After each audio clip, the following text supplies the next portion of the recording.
Então nós vamos responder 3 perguntas. Qual a missão da igreja? O que é o Evangelho?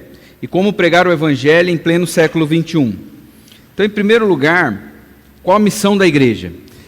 Nós sabemos, nós conhecemos os textos da grande comissão, são textos bem conhecidos: ide por todo mundo, pregai o Evangelho, Mateus 28, 19 e 20, Deus nos enviou não só a ensinar, mas a batizar em nome do Pai, do Filho e do Espírito Santo.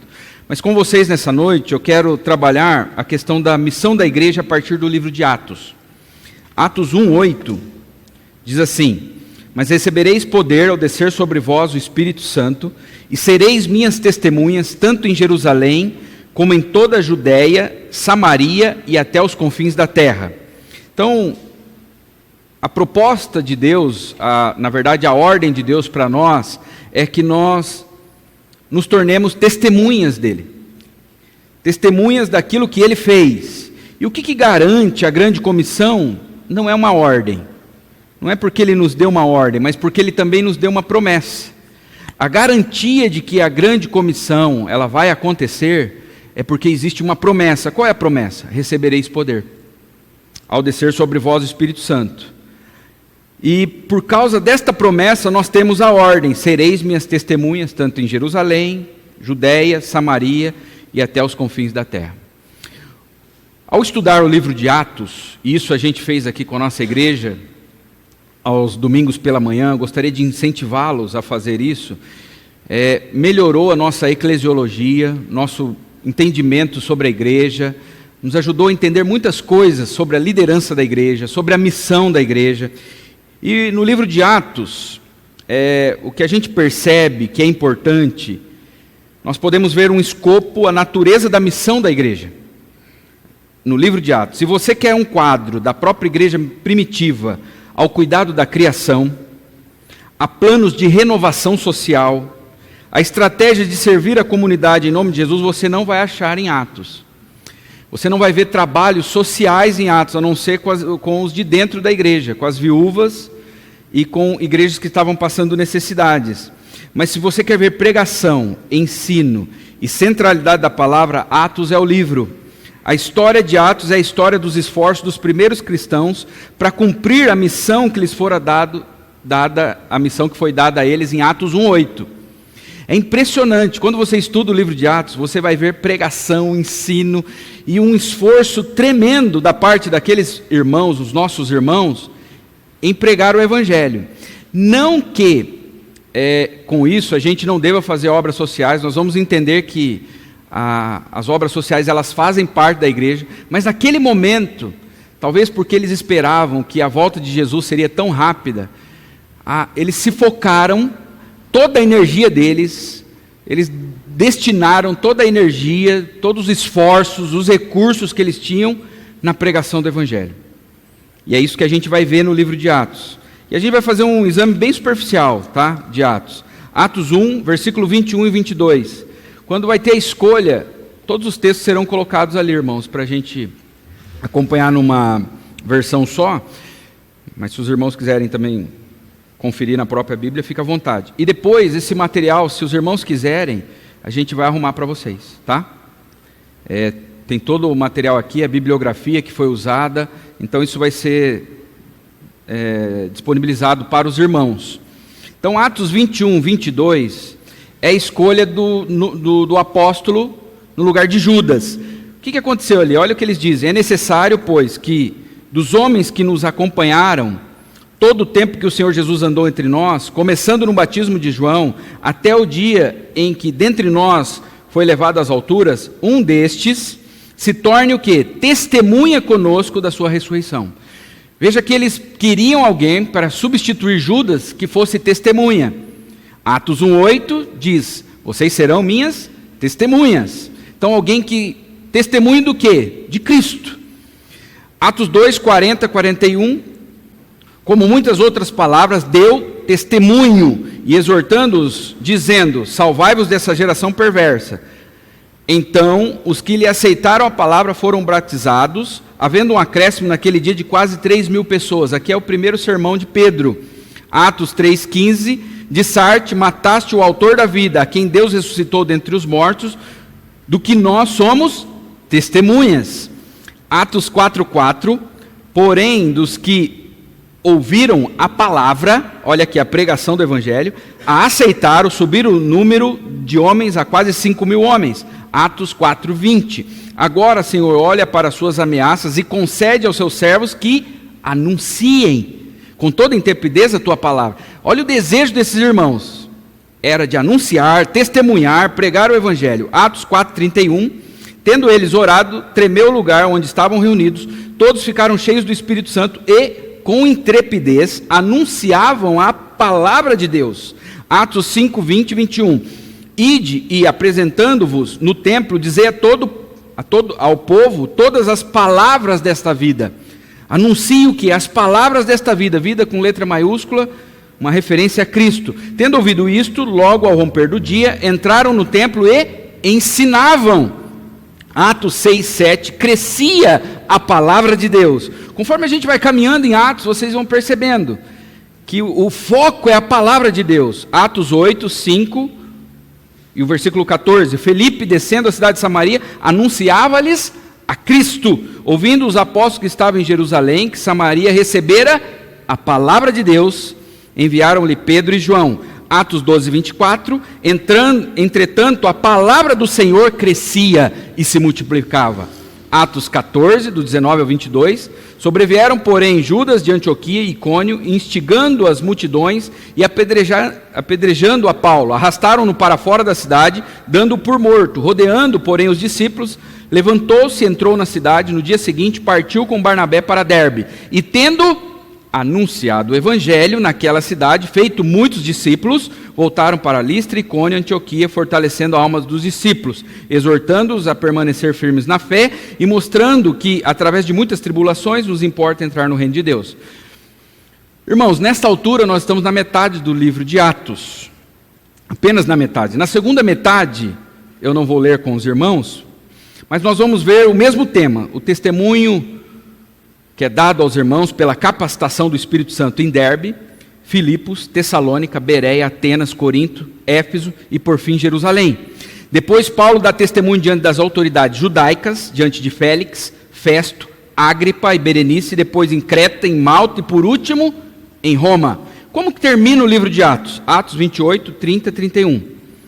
Por 2 anos permaneceu Paulo na sua própria casa que alugara, onde recebia todos que o procuravam, pregando o reino de Deus e com toda a intrepidez, sem impedimento algum, ensinava as coisas referentes ao Senhor Jesus. O que fica claro para nós no livro de Atos é que a teologia da igreja neotestamentária, a teologia de missão da igreja é pregar o evangelho. Se nós fôssemos fazer uma leitura do livro de Atos e fazer a pergunta, qual é a missão da igreja? Fazendo essa leitura de Atos, nós iríamos responder o seguinte: a missão da igreja é pregar o evangelho. Esta é a missão da igreja. Uma nota sobre a missão da igreja. A missão da igreja é ir ao mundo e fazer discípulos, proclamando o evangelho de Jesus Cristo no poder do Espírito, reunindo esses discípulos em igrejas, para que eles adorem o Senhor e obedeçam aos seus mandamentos, agora e na eternidade, para a glória de Deus Pai. Isso é uma definição da missão da igreja, através do livro Qual a Missão da Igreja, escrito por Kevin DeYoung. Então, isso nós vamos ver também nos evangelhos, nós vamos ver nas epístolas, e também até mesmo no livro de Apocalipse, a missão da igreja como a pregação do evangelho. Esse é o foco principal, é para isso que a igreja existe. Ela foi chamada para ir ao mundo e anunciar as verdades do evangelho. Então a primeira pergunta a gente já respondeu. Qual é a missão da igreja? Pregar o evangelho. A segunda, o que é o evangelho? Essa é uma outra preocupação nossa, por quê? Se nós não tivermos uma definição correta do que é o evangelho, nós vamos ter um problema muito sério. Porque Paulo disse, se alguém anunciar outro evangelho, seja o quê? Maldito. E o próprio Paulo também disse que o evangelho é o poder de Deus. Então, para que a gente tenha resultado em nossas igrejas, Através das nossas igrejas nós temos que pregar o Evangelho, porque o Evangelho é o poder de Deus. E para que a gente não seja amaldiçoado, nós temos que pregar o Evangelho correto. Então a gente precisa de uma definição do que é o Evangelho. Irmãos, nos últimos 2 anos, nunca se lançou tantos livros bons sobre o Evangelho. Eu ia até trazer uma lista para os irmãos, mas se você entrar na Editora Fiel, Editora Vida Nova, Editora Cultura Cristã, você vai ver os lançamentos dos últimos 2 anos focado nesta questão do Evangelho. E aí eu percebi que há um mover de Deus em cima disso, e há uma preocupação da igreja, da liderança da igreja, porque há uma falta de compreensão do que é o Evangelho. E eu desenvolvi uma definição bem simples do que é o Evangelho. O Evangelho, ele começa com ação. Você vai perceber isso em vários textos da Bíblia. Parece que quando você usa esse gabarito para encontrar o Evangelho, parece que os textos saltam. O Evangelho, ele fala do quê? É uma boa notícia. Que boa notícia é essa? Que Deus agiu. Fala da ação de Deus. Esta é a verdade do Evangelho. Não é sobre algo que nós fizemos, é sobre algo que Deus fez. A gente fez uma série aqui na nossa igreja, foram 5 domingos falando sobre o Evangelho e os efeitos que ele causa na vida da igreja. Então o que é o Evangelho? Efésios, capítulo 2, versículo 4 e 5, fala da ação. Olha a ação de Deus, é Deus agindo. Ele começa com uma ação.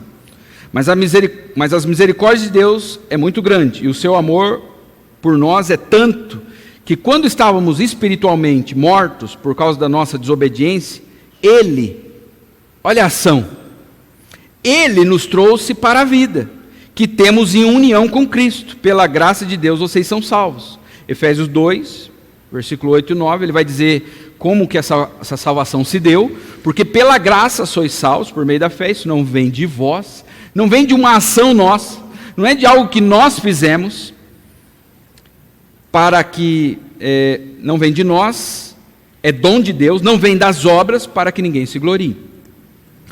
O Evangelho, então, ele começa com uma ação, e esta ação, ela culmina num resultado. Então, se você quiser gravar o que é o Evangelho, é AR, ação e resultado. É bem simples. Nós precisamos ter uma definição simples do que é o Evangelho, até para poder pregar para as pessoas. Então, é ação e resultado. Deus agiu, Ele nos deu vida, Ele enviou o seu Filho, Cristo deixou a sua glória, Ele veio para este mundo e morreu em nosso lugar. Ele agiu, é a ação de Deus. E o resultado disso, Efésios 2:10, somos a obra-prima de Deus. Ele criou-nos de novo em Cristo. Este é o resultado da ação dele, para que possamos realizar todas as boas obras que Deus planejou para nós. Então existe uma ação, existe um resultado. Eu vou colocar um outro versículo para os irmãos verem. Agora, ação e resultado no mesmo versículo. Tito 2,14. Ele se entregou por nós, a fim de nos remir. Ele se entregou, é uma ação, a fim de nos remir de toda a maldade e purificar, olha o resultado da ação, purificar para si mesmo um povo particularmente seu, dedicado à prática das boas obras. Qual é a ação do texto? Ele se entregou. E o resultado? Formar um povo puro, um povo para si, particular. Então, ação e resultado. Depois que a gente expõe o Evangelho, então é ação, resultado, e o que a gente espera das pessoas? Uma resposta. Então, você pode definir assim, ARR. Ação, resultado e resposta. Depois que a pessoa ela é exposta ao Evangelho, ela precisa responder a esse Evangelho, ou a favor ou contra. Ou ela crê em Cristo e se entrega a Cristo, ou ela rejeita Cristo. Então, esta é uma definição muito simples do que é o Evangelho, e nós precisamos ter uma definição simples, não adianta complicar muitas coisas. Então nós já respondemos, a missão da igreja é pregar o Evangelho. O que é o Evangelho? É Deus agindo. É a boa notícia de que Deus agiu. E a ação de Deus resultou na nossa libertação, na nossa salvação. Qual é a missão da igreja? O que é o evangelho? E a terceira pergunta é como pregar então esse evangelho? Aqui é o foco principal da palestra. Como pregar o evangelho em pleno século 21? Essa evangelização é por meio da igreja local. Então nós precisamos criar uma cultura na igreja que seja centrada no evangelho. Imagine que a igreja toda e tudo que é feito na igreja esteja centrado nesta mensagem do evangelho, de que Deus agiu em nosso favor, e isso resultou na nossa salvação. A gente foi tirado do império das trevas, nós estávamos mortos, Ele nos deu vida. Tudo que acontece dentro da igreja, cada área da igreja esteja centrada no evangelho. Nós precisamos criar essa cultura. E por quê? Romanos 1,16, não me envergonho do evangelho, porque o evangelho é o poder de Deus para a salvação de todo aquele que crê. Para que a nossa igreja ela seja frutífera e ela tenha um bom resultado, nós precisamos pregar o evangelho. O poder da igreja não está na sua estrutura, não está no seu dinamismo, não está na sua qualidade musical.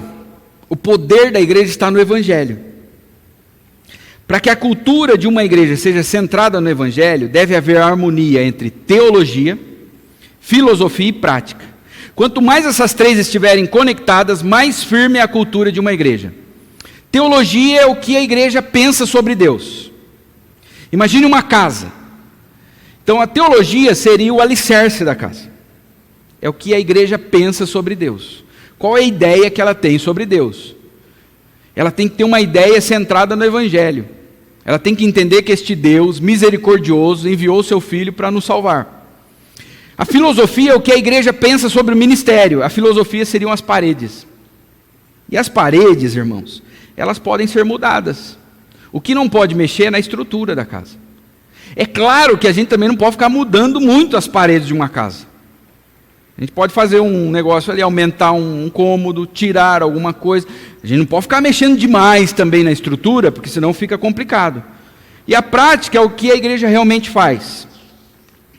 Agora, como fazer para que a cultura da igreja seja centrada no evangelho? Nós vamos usar 3 áreas aqui: teologia, estrutura e expressão. Teologia, estrutura e expressão. A teologia, como eu disse, é o fundamento. Existem 2 tipos de teologia que a igreja deve evitar, que são maléficas. A teologia é a base, lembra? A estrutura da casa. E existem 2 que nós devemos evitar como igreja. A primeira é o cristianismo introvertido. O que é este cristianismo introvertido? São igrejas voltadas para si mesmas. Suas programações são feitas para manutenção dos crentes. A gente faz coisa para crente. A gente não faz nada pensando nos de fora, no não crente, no cético, no quase ateu. A gente não tem uma programação que envolva eles. Nós somos avessos ao mundo. Essa visão aqui, o cristianismo introvertido, é uma visão avessa ao mundo. Tudo que é do mundo é maligno, é mal. Nós não devemos nos contaminar com o mundo, nós não devemos ter contato com o mundo. Essa igreja, ela trocou o ide pelo vinde. O vinde, quem disse é Cristo. A igreja é o ide. Ela não tem que ficar esperando, ela tem que ir ao encontro do perdido. Mas toda a nossa estrutura de igreja, os nossos cultos, é uma estrutura de espera, de vinde. O termo que eles usam, os estudiosos, é subadaptados. Eles estão subadaptados. Eles não se adaptaram à cultura à sua volta. Dietrich Bonhoeffer, ele diz o seguinte: refugiar-se no invisível é uma negação do chamado.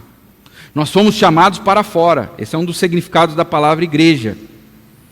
Uma comunidade de Jesus que procura esconder-se, deixou de segui-lo. Então uma cultura, uma teologia maléfica da igreja é o cristianismo introvertido, de enclausuramento, de ostracismo. Esse é um tipo de cultura que nós temos que evitar. No oposto a isso é o cristianismo secularizado. é aquele que mergulha na cultura ao ponto de ficar indistinguível. Você não sabe se o cara é crente ou não. É um movimento que começou nos anos 60 e era até um movimento de uma crítica à igreja. Veja que muitos movimentos surgem como uma crítica, só que eles acabam pendendo muito para o extremo. Porque a igreja não se envolvia com os de fora, não se envolvia com a arte, com a música, com as coisas da cultura. Este movimento ele fez uma crítica ferrenha, e aí o que eles criaram? Um cristianismo sem religião. É a superadaptação à cultura. Nós vamos ver isso em algumas características de algumas igrejas emergentes. Igrejas que são contra estrutura física, são contra estrutura governamental de igreja. Eles acreditam assim, que a igreja tem que ser algo livre, nós não temos que ter um ponto de encontro. O ponto de encontro é onde a gente marcar. Hoje vai ser no McDonald's. Hoje a nossa igreja é lá. Quem que é o líder? Não tem líder. Eles são avessos à liderança. Por quê? Porque eles viram tantas coisas erradas acontecendo na igreja, que eles ficaram revoltados. É um movimento de crítica, mas que foi para um lado muito extremo. Eles não conseguiram achar um equilíbrio. Olha o que diz Timothy Keller. A mensagem prende a atenção do jovem secularizado. Não porque o pastor mostra trechos de filmes preferidos, porque se veste de modo informal ou soa sofisticado, mas porque o pastor entende tão bem o coração e a cultura do ouvinte, que este sente a força da lógica do sermão. Ele fala assim, o que esse cara está falando tem sentido. Não é por causa da roupa do pastor, mas porque quando ele ouve o sermão do pastor, ele fala assim, o que esse cara está falando tem sentido, tem a ver com a minha vida, com o que eu vivo. Aí ele diz, mesmo que no fim não concorde com ele, mas ele sente a lógica do sermão. Isso não é questão de estilo ou programa. Então, contextualizar não é você avacalhar, não é falar na gíria, não é nada disso. Não é por um bermudão e tal, né? Não tem nada a ver. Contextualização é você entender o coração do ouvinte. E você ir no ídolo que está no coração dele, mas bater em cheio naquele ídolo, com toda a força. Essa é a ideia de contextualização e que o Júnior vai tratar melhor amanhã. Então qual que é a visão correta? Se a gente não deve se esconder, se a gente não deve ser introvertido e nem secularizado, nem se mergulhar na cultura, qual é a visão correta? A visão correta é a santa mundanidade. Essa é uma expressão que foi cunhada por Dietrich Bonhoeffer, santa mundanidade. Santa no sentido de separada para Deus para adorá-lo. A palavra santo é separada. E mundanidade no sentido de enviada ao mundo. Nós fomos enviados ao mundo. Olha o que diz William Temple. A igreja é a única sociedade de cooperação que existe para benefício daqueles que não são seus membros. A igreja existe para os de fora. Olha que impressionante. Então nós tínhamos que pensar igreja, tudo que fazemos dentro da igreja, pensando nos de fora, mas a gente faz igreja para crente. Não é uma visão missionária, ou missional, como é dita hoje, nos nossos dias. Qual que é a visão missionária? Uma igreja missionária é uma igreja que pensa em alcançar o perdido. Ela respira isso. Olha o que diz John Stott. A missão nasce a partir da doutrina bíblica da igreja na sociedade. Uma eclesiologia desequilibrada faz com que a missão seja desequilibrada. Se nós não tivermos uma eclesiologia equilibrada, irmãos, nós não vamos ter uma missão equilibrada. Ainda John Stott, ele diz, não podemos voltar aos métodos evangelísticos dos anos 50. Não dá para voltar. Precisamos repensar a maneira como fazemos missões no século 21.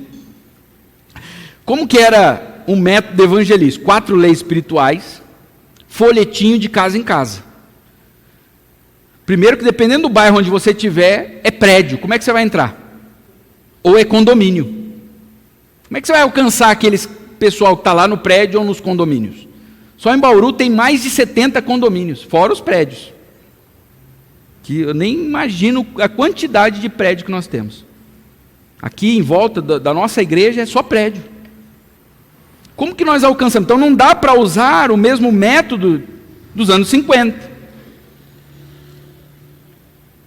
Olha o que ele diz: qual é a melhor forma de testemunhar Cristo em uma sociedade pluralista que considera a verdade relativa? Como é que nós vamos pregar verdades absolutas para uma sociedade que diz assim, cada um tem a sua verdade? Não, amigo. O meu entendimento sobre o amor não tem nada a ver com o entendimento que você está dizendo. Para mim, amor, ele pode ser expresso de qualquer forma. Um homem por um outro homem. E aí? Uma mulher por outra mulher.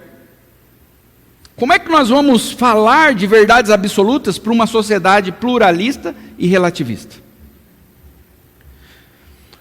Através da persuasão. Nós temos que ser persuasivos. Nós não devemos impor, não é pela imposição e nem pelo relaxamento. É assim mesmo, legal.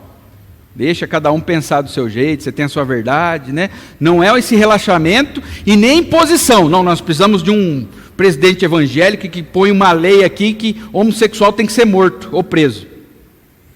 Isso aí a igreja já fez no passado e não deu certo. E não é bíblico a imposição, mas através da persuasão. O que é persuasão? É procurarmos ser a consciência da nação. E a gente ter respostas boas, lógicas, inteligentes para a nação. Para isso a gente tem que estar envolvido em cada área da nação, em cada área da cultura. A gente tem que ter jornalista bom. Tem uma jornalista lá do SBT, como que ela chama? Sherazade. Me parece que eu acho que ela é católica. Ela é católica. E aí você fica com vontade, você fala, puxa vida, não podia ser evangélica? O juiz lá, Sérgio Moro. Quem não dava, nós precisávamos ter alguém assim. Por que a gente não tem? Uma jornalista como a Sherazade, ou um juiz como o Sérgio Moro. Porque a igreja não preparou missionários para essas áreas. A gente prepara missionário para ir para a Índia, e glória a Deus, tem que preparar mesmo. Mas nós temos que dar uma abertura para as nossas igrejas para preparar engenheiros que vão ser missionários. No campo da engenharia, da arquitetura. Sabe uma área que precisa de missionário, gente? Corretor. Corretor é um bicho estranho. Eles são... Não tem nenhum corretor aqui de imóvel? Não, né? Glória a Deus. A gente precisa de gente sério no meio, né, dos corretores. Advogados. Professores. Nós precisamos de gente em cada uma dessas áreas que sejam o quê? A consciência da nação. Que sejam persuasivos. Olha o que diz Mateus 5, 13 e 14. Vocês são o sal da terra, gente. Não é o sal da igreja. Não é o sal do saleiro. É o sal da terra, é lá, essa santa mundanidade.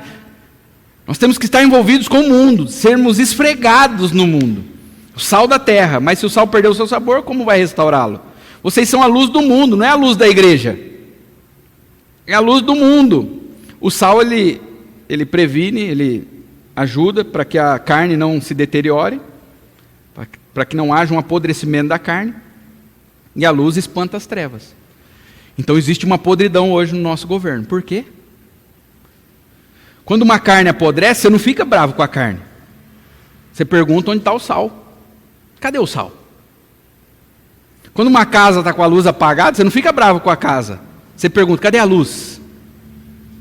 Se existe trevas na nossa nação, é porque está faltando luz. O problema está na igreja, irmãos. Se existe uma podridão moral no nosso país, o problema está em nós. Porque ou a gente se infiltrou no mundo ao ponto de...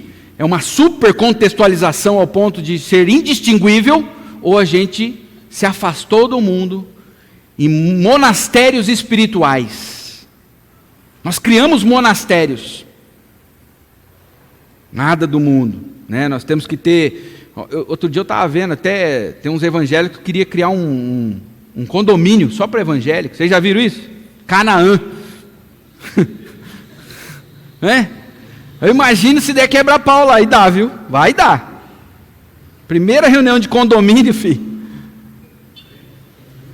Os evangélicos querem se... Você já viu o irmãozinho chegar na igreja e falar: pastor, eu não aguento mais esse emprego. Só tem mundano no meu emprego. Eu queria trabalhar num lugar onde tem crente. Olha a mentalidade nossa. A gente não quer ser sal da terra, nem luz do mundo. E quando vai para lá, não sabe ir. Não sabe andar lá. Absorve tudo que está lá. Nós temos que ser como Daniel, na Babilônia. Eu não vou comer das iguarias do rei. Vou andar aqui na Babilônia. Vou ser primeiro-ministro da Babilônia. Vou ser conselheiro do rei. Vou ajudar a Babilônia. Mas eu não como das iguarias do rei. É isso que a gente precisa hoje. De jovens como Daniel e seus amigos. John Stott, ele diz: o sal deve penetrar na carne, uma lâmpada não serve para nada se ficar guardada no armário, e o sal não serve para nada se permanecer no saleiro. Como que a gente pode fazer isso? Um cristão, ele pode influenciar a sua vizinha através do seu lar, através do seu casamento. Um grupo de cristãos dedicados na escola, no trabalho. Seja um bom médico, um bom advogado, um bom engenheiro.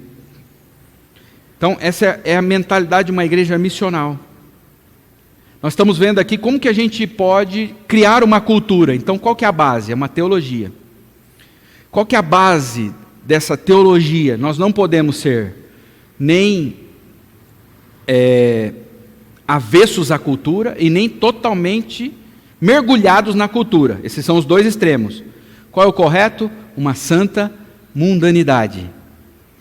Ou um cristianismo encarnacional. Se você preferir esse termo, se você tem problema com a palavra mundanidade, você pode usar um cristianismo encarnacional. Nós precisamos entender a nossa correta relação com o mundo. Para isso nós vamos fazer uso de João 17. Irmãos, eu fiquei impressionado. João 17, aparece a palavra mundo, sabe quantas vezes? 15. 15 vezes. Eu não vou ler todas elas.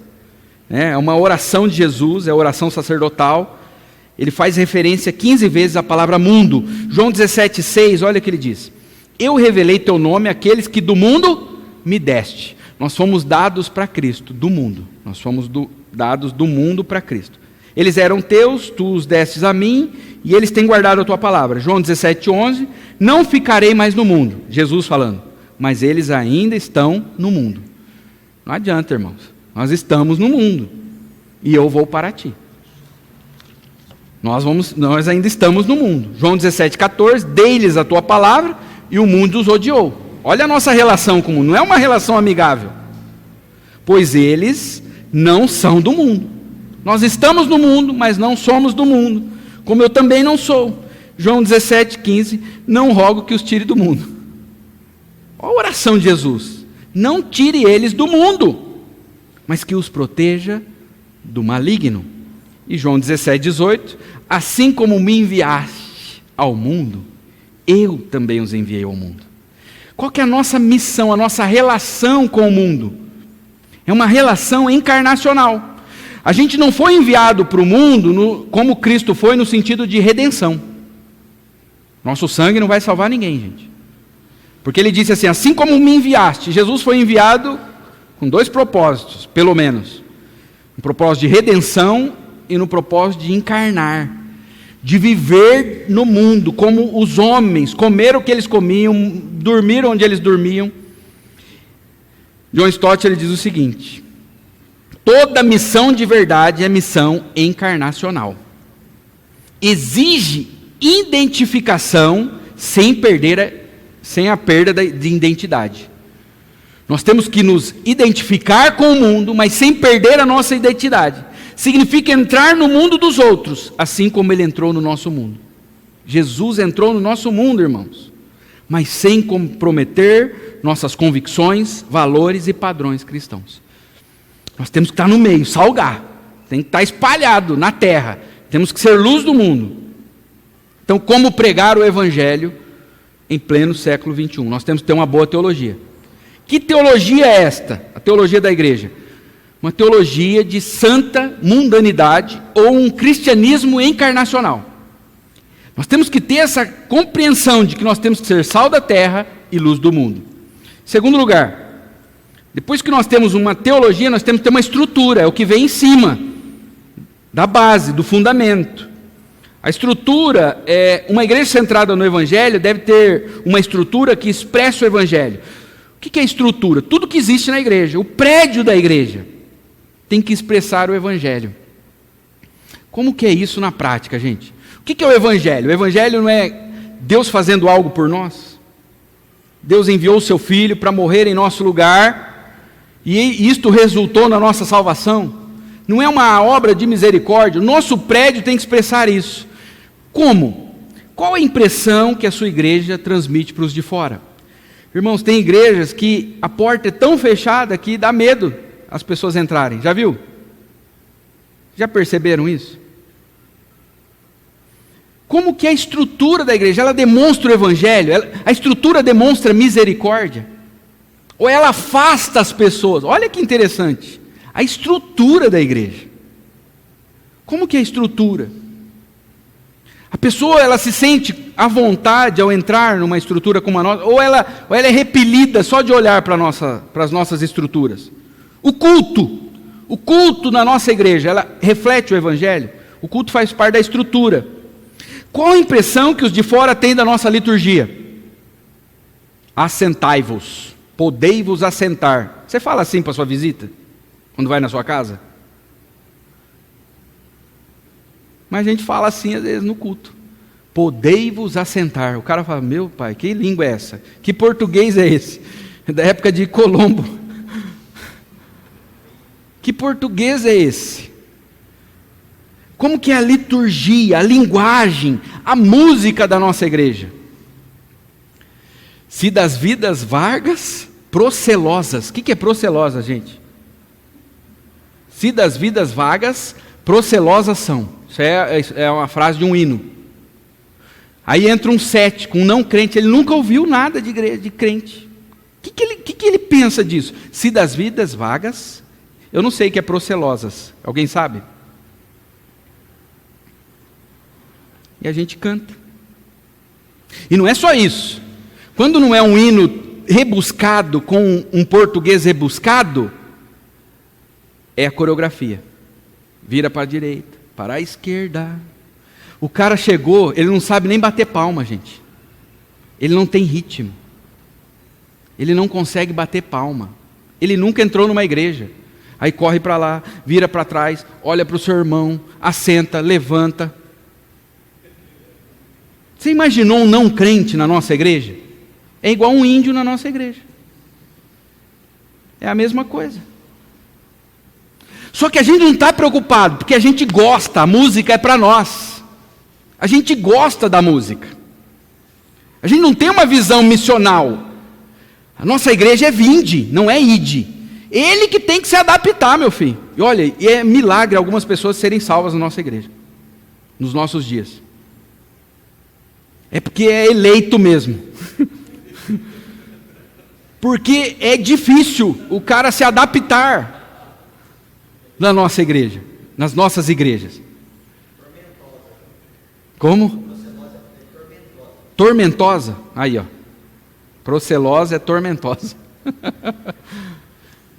Você percebe as músicas, a estrutura, aí põe aqueles monte de cartolina na parede, gente, pelo amor de Deus. Aquelas cartolinas na parede, com aqueles avisos escritos à mão. É umas coisas assim, impressionante. Músicas cheias de coreografia, e bate palma, e o cara, dependendo do lugar, por exemplo, se é uma igreja num lugar classe média alta, por exemplo, que é um público não alcançado hoje, vocês sabiam disso? A classe A no Brasil é um público não alcançado. Aí, o cara está acostumado a ir num show. Chico Buarque, lá ele não bate palma na hora que está tocando a música. Ele não sabe o que é isso. Aí ele vem nas nossas igrejas, e é bate palma, e é distorção, e é aquele som alto. Você entendeu? Irmãos, se os de fora tiverem que tropeçar, eles têm que tropeçar em Cristo. Ele é a pedra de tropeço. Não pode ser a nossa estrutura. A nossa estrutura não pode ser uma pedra de tropeço. A nossa liturgia, culto que começa às 7 horas, acaba às 11 da noite, no domingo. Isso é um massacre. Nós estamos tentando diminuir a nossa liturgia. Nosso culto dura 1h25, 1h30. Nós estamos tentando diminuir a pregação, mas o Júnior não obedece. Ele é o culpado. A gente precisa diminuir. Né? Meu avô, já falecido, ele era membro aqui dessa igreja, ele falava assim, ó, não precisa falar tudo num domingo só, deixa um pouco para o outro. E é verdade, a capacidade de compreensão, como que é a nossa cultura? Nós precisamos fazer uma leitura da nossa cultura. Os membros da nossa igreja, eles expressam o Evangelho, a forma como a nossa membresia, então o prédio, o culto, a membresia da nossa igreja, ela é consciente do sacerdócio universal? Ou tudo é centralizado no pastor? Os membros das nossas igrejas, eles têm uma mentalidade missionária? Ou eles vêm para um culto apenas para assistir o culto? Eles sentam, assistem e vão embora, como se tivesse ido ao cinema. Qual que é a mentalidade dos nossos membros? Nós temos que trabalhar isso. Uma mentalidade sacerdotal, sacerdócio universal. Todos nós somos sacerdotes. A programação da tua igreja é de encarceramento dos membros? Porque a gente fala assim, ó, vocês têm que ser luz do mundo, sal da terra. Mas aí a gente enche de programação a semana inteira na igreja. O cara não consegue ficar lá no mundo. Ele vive na igreja. Segunda-feira tem reunião do quarteto, terça-feira reunião do círculo de oração, quarta-feira reunião dos adolescentes, quinta-feira reunião do sei do que. Aí você fala, não, você tem que ir lá, você tem que ser missional, você tem que ir para o mundo, pregar o evangelho, mas você tira ele. E é uma programação de pressão ainda. Se o cara não vem no culto de oração, no domingo o pastor prega e fala, tem irmão que não ora. Depois, quando acontece alguma coisa, não é assim? Quando acontece alguma coisa, aí vem orar. Né? Quando a água bate no joelho, aí o irmãozinho ele vem, mas não vem porque ele quer orar, gente. Ele vem por medo. Ele tem medo de apanhar do pastor. A forma de governo da nossa igreja reflete o Evangelho? O que é o Evangelho? Alguém foi misericordioso com a gente. A gente não merecia, nós éramos inimigos de Deus. E Ele nos deu o seu Filho. Qual que é a mentalidade, uma forma de governo que representa o Evangelho? É uma forma serva. É uma forma de governo de servidão. Bacia e pano. Essa é a forma de governo. Nós fomos abençoados, nós não merecíamos nada, gente. E agora nós estamos diante do rebanho que Deus comprou. Nós temos que servir o rebanho. Nós temos que pegar a toalha e a bacia com água e servir o rebanho. Mas o que a gente percebe hoje é que a bacia foi trocada. A toalha foi trocada. Então, tem o dia do pastor agora na igreja. Tem o dia da mulher do pastor.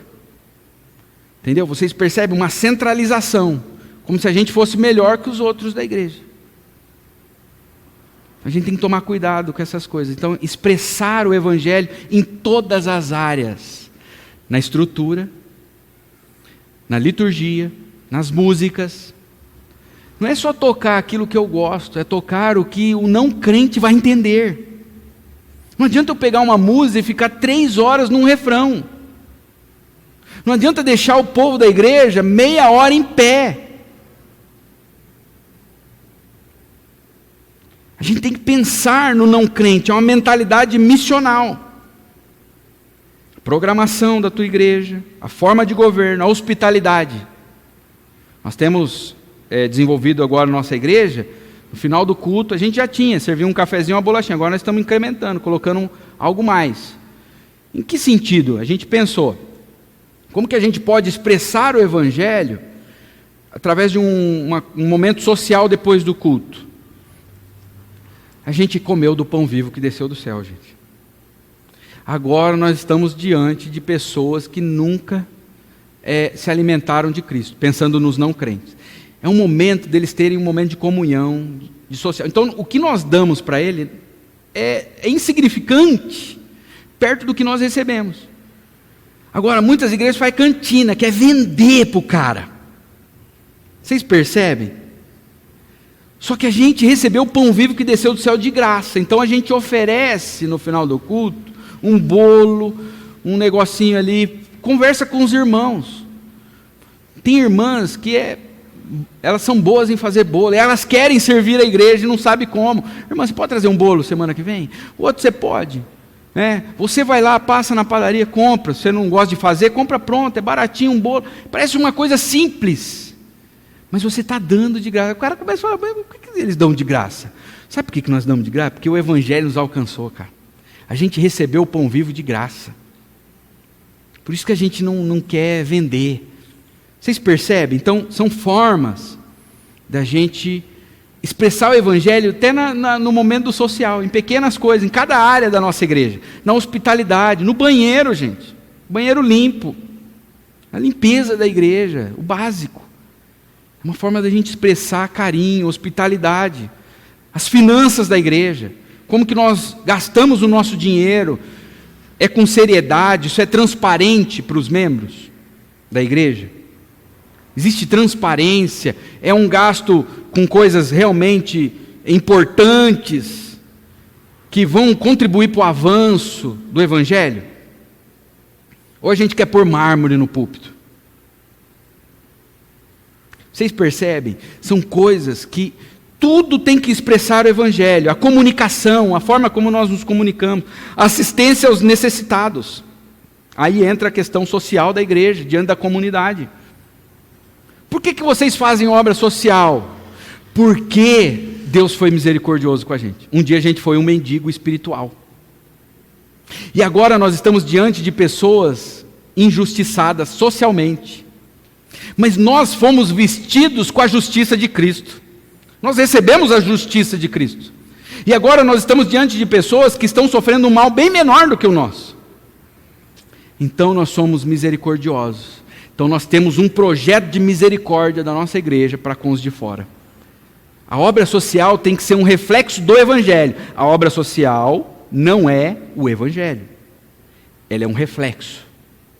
Eu gosto de dizer que ela é um ornamento. Ela embeleza o Evangelho. Ela autentica. Porque eu dizer assim, não, o Evangelho me alcançou. Aí Tiago diz, mas você manda o cara embora com frio, cara, para casa. Como é que você diz que o Evangelho te alcançou? E você fala, Deus te abençoe para o cara e manda ele embora com frio. Então a obra social, ela diz assim, realmente, o Evangelho me alcançou, e porque Cristo se fez pobre, para que eu fosse rico. Como que Paulo tira a oferta da igreja de Corinto? Ele usa o Evangelho. Ele fala assim, gente, vocês precisam ajudar a igreja de Jerusalém. Qual o argumento de Paulo? Ele diz, Cristo se fez pobre por amor de vós, para que vocês fossem ricos. Ele usa o Evangelho, ele diz, Cristo deixou sua glória, morreu, nasceu numa manjedoura, morreu numa cruz, por vocês. Ele se fez pobre. Ele usou um túmulo emprestado.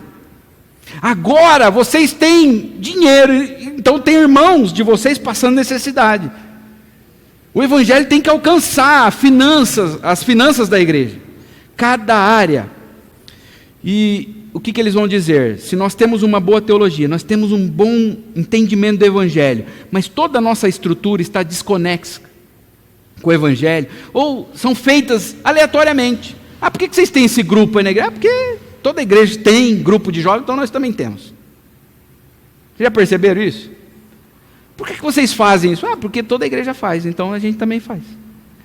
Não pode estar desconecta a estrutura, a teologia da estrutura, o que vem em cima. Toda a estrutura tem que estar conectada. Aí John Stott vai dizer o seguinte: talvez a decisão seja reestruturar radicalmente o prédio da igreja, sua decoração, a posição dos bancos e os cultos. Às vezes diminuir o horário, tirar aquelas músicas muito que assusta uma pessoa que nunca entrou numa igreja evangélica. Entendeu? Fazer um culto mais objetivo, usar uma linguagem mais clara, não é uma linguagem chula, mas é uma linguagem clara. Como pregar o evangelho, então, em pleno século XXI? Primeiro, teologia, o fundamento. Essa teologia ela é chamada de santa mundanidade ou cristianismo encarnacional. Segundo lugar, a estrutura da igreja. A estrutura deve refletir a teologia. Deve refletir o evangelho. E, por último, a expressão. Como comunicar as boas novas numa sociedade pluralista? 2 erros devem ser evitados. Primeiro é a rigidez total. É aquele evangelho empacotado.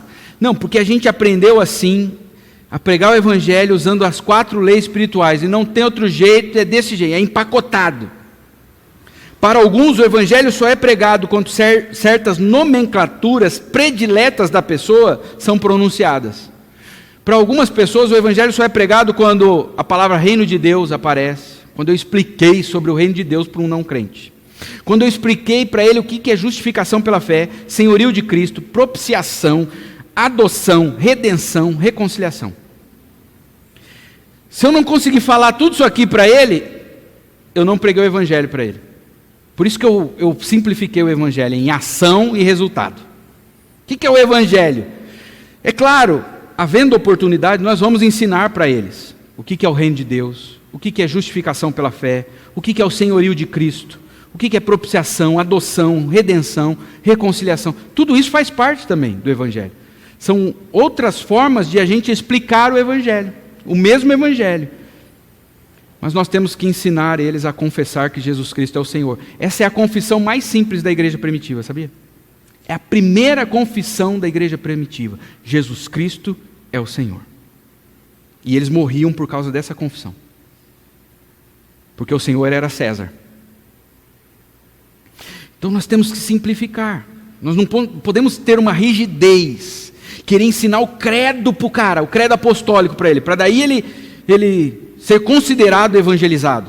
Ou então a confissão de Westminster para ele. Depois que ele aprender toda a confissão, aí a gente... não, agora ele foi evangelizado. Nós temos que tomar cuidado com isso. O evangelho é muito simples. É a ação de Deus e o que esta ação gerou. O resultado. Um outro perigo é a fluidez total. Sem uma definição clara, tudo é o evangelho também. Tem gente que dá um abraço e fala assim, isso é o evangelho. Vocês já viram isso? Um abraço grátis. Então dê um abraço, olha, eu estou pregando o evangelho. Tem uma frase de Francisco de Assis que diz, prega o evangelho em todo tempo, se necessário use palavras. Isso aqui é uma heresia, gente. Primeiro que ele diz, prega o evangelho em todo tempo. Daí, se necessário, use palavras. Ele está querendo dizer o seguinte, que o evangelho são ações que nós praticamos. Só que o evangelho é uma notícia, é uma proclamação. A fé não vem pelo ver e nem pelo sentir. A fé não vem quando a pessoa sente um abraço. O abraço é bom, pode dar o abraço. Mas não chame o abraço de evangelho. O evangelho é uma proclamação. É um anúncio daquilo que Cristo fez por nós. E o que resultou isso? Então, quando nós não temos uma definição clara, tudo é o evangelho. Você dá um pedaço de pão para o cara, olha, eu estou pregando o evangelho. Não, você está dando pão, amigo. Você não está pregando o evangelho. Dá o pão para ele e prega o evangelho para ele. Boa nova não é boas obras. As duas fazem parte da vida da igreja, mas não são as mesmas coisas. Boas obras é uma coisa, boas novas é outra coisa. São distintas, porém andam juntas. E quanto mais juntas andarem, melhor. É claro que vai ter momentos que só vai dar para realizar as boas obras. O menino está se afogando. Espera aí, primeiro eu vou falar de Jesus para ele. Você vai pregar as boas novas? Viu? É o seguinte, Jesus desceu, o cara morreu. O cara chegou na porta da tua casa, levou uma paulada na cabeça. A cabeça dele está rachada. Espera aí, amigo, primeiro eu vou falar de Jesus, depois eu te curo. Vai ter momentos que é boas obras. E vai ter momento que é só boas novas. Não tem ouro agora, e nem prata. Se você não tiver, não tem como. O cara está com fome, eu não tenho um pão para te dar, mas eu tenho o pão da vida. Vai ter situações na vida da igreja que é só boas novas. E algumas situações, boas obras. Agora, o bom é quando as duas acontecem juntas. Aí, irmãos, coisa linda, hein? A pregação do Evangelho, então, ela não deve ser nem rígida, ao ponto assim da gente querer ensinar o credo para o cara para dizer que ele foi evangelizado, e nem uma fluidez total, ao ponto de dizer que tudo é o Evangelho. Como que ela tem que ser, então? Contextualizada. Necessitamos de mais fidelidade à Escritura e sensibilidade com as pessoas. Não um sem o outro, mas ambos. Como podemos contextualizar a mensagem do Evangelho? Jesus contextualizou ao sancionar a cultura. Sancionar é aprovar, tá?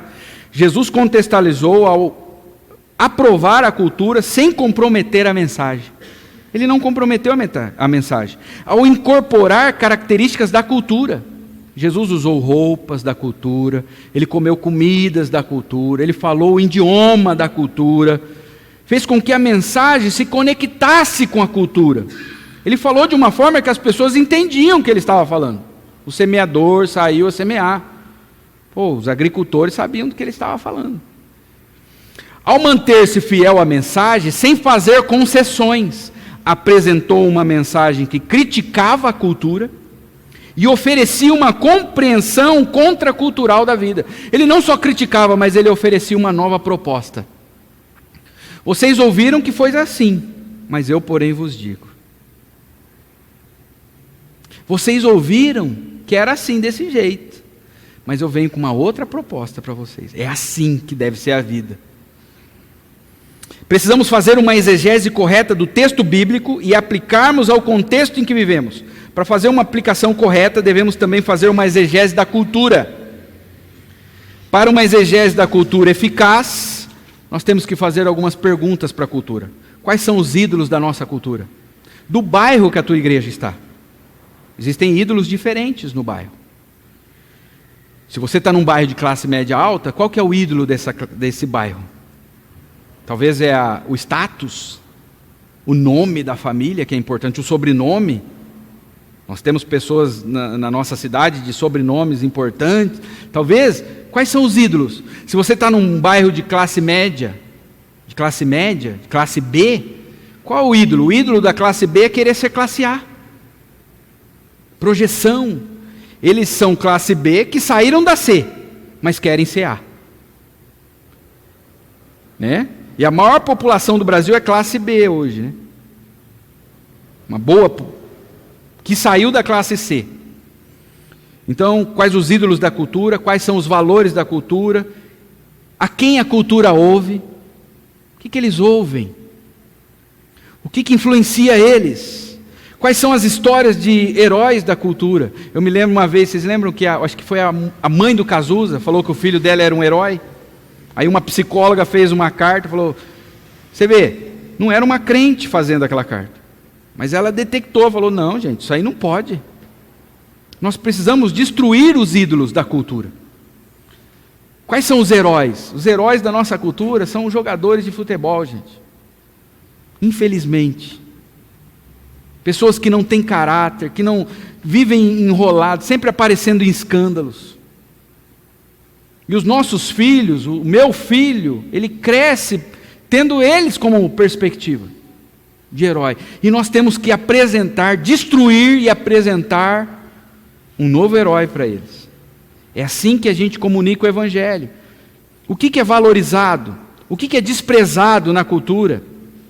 Quais são as distrações e confortos comuns? O que a cultura teme? O que a nossa cultura hoje teme, irmãos? Quem é classe B voltar a ser C. A crise no país. Como a cultura se comunica, como a cultura vive. Então estas são as 3 perguntas. A gente viu qual é a missão da igreja.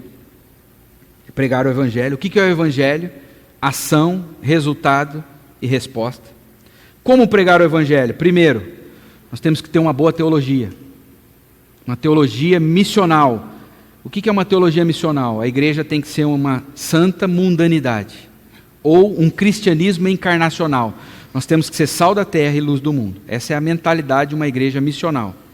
Segundo, a estrutura. Tudo que vem em cima. Todas as áreas da nossa igreja devem refletir a nossa teologia, que a gente foi alcançado pelo Evangelho. E a expressão, como que nós nos expressamos, como que nós nos comunicamos, nós contextualizamos. Nós falamos o Evangelho numa língua que as pessoas entendem, sem tirar uma vírgula do conteúdo do Evangelho. Nós não mexemos no conteúdo, mas nós nos expressamos de maneira que eles entendem. Nós damos respostas para as perguntas que eles estão fazendo. Não adianta eu pregar um monte de coisa aqui, não tem nada a ver com o dia a dia das pessoas. É assim que nós estamos tentando ser igreja hoje. Nós começamos a pensar isso no Marambá há pouco tempo. Assim, na verdade já há um tempo, mas colocar em prática há pouco tempo. E é impressionante, assim, a gente tem visto resultados, irmãos. Sabe uma coisa que a gente tem que se preocupar e fazer uma avaliação em nossas igrejas? Há quanto tempo não entra novos convertidos? Às vezes o que a gente vê nas nossas igrejas crescendo é pessoas vindo de outras igrejas. Glória a Deus! É legal quando vem pessoas de outras igrejas para as nossas igrejas. Faça uma estatística. Pegue os membros da sua igreja e veja quantos membros se converteram ali. Você vai ficar impressionado. Eu fiz isso aqui com o Marambá, é menos de 10% dos membros daqui se converteram aqui. 70% dos membros veio de outras denominações. Aí você faz uma outra estatística, eu gosto de números. Veja por quantas igrejas eles já passaram. Nós temos pessoas que já passaram por mais de 6. Quantas pessoas não eram de religião nenhuma, nunca foram evangélicos e que se converteram? Você vai ver que é a minoria. Por quê? Por que esse fenômeno está acontecendo? Nós não estamos sabendo, talvez, comunicar o Evangelho. As nossas igrejas são de vinde, não de ide. Nós temos que preparar os nossos membros para serem sal durante a semana. Então nós temos que enxugar as nossas programações, nós temos que fazer com que eles se envolvam mais e que eles entendam o papel deles, eles são testemunhas. Faça essa estatística, você vai ficar impressionado com o resultado.